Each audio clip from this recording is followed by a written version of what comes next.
तुमने कभी ख्याल किया, लोग अपने दुखों की चर्चा करते हैं, सुखों की नहीं करते। लोगों की बातें सुनो, सारी कथाएं दुख की। सुख की तो कोई बात ही नहीं होती। कारण है, क्योंकि अगर तुम सुख की किसी से चर्चा करो तो सहानुभूति थोड़े ही पा सकोगे, उल्टी ईर्ष्या मिलेगी। अगर तुम किसी से कहो मैं बहुत सुखी हूं, तो वह आदमी नाराज हो जाएगा। वह कहेगा, अच्छा, तो तुम मेरे रहते सुखी हो गई। उसकी आंख में तुम विरोध देखोगे। तुमने एक दुश्मन बना लिया। वह फिर तुम्हारे सुख को नष्ट करने के प्रयास में लग जाएगा।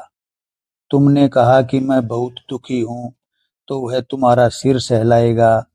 वह कहेगा, बिल्कुल ठीक। तुमने उसे एक मौका दिया अपनी तुलना में ज्यादा सुख अनुभव करने का। वस्तुतः कोई दुख नहीं चाहता है। दूसरे भी सुख चाहते हैं जैसा तुम चाहते हो, लेकिन फिर भी तुम इस नियम के अनुकूल नहीं चलते। तुम सोचने लगते हो कि मेरे सुख के लिए अगर दूसरे को दुख भी देना पड़े तो दूंगा। दूसरा भी सुख चाहता है, उतना ही जितना तुम चाहते हो, लेकिन तुम अपने लिए अलग नियम बनाने लगे।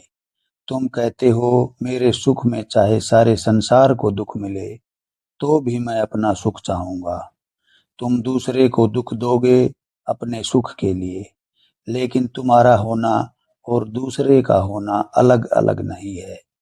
दूसरे को दुख देने में तुम अपने ही दुख का इंतजाम कर लोगे।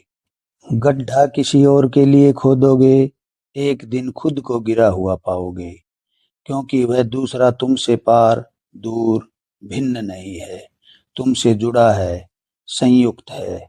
विचार कीजिएगा।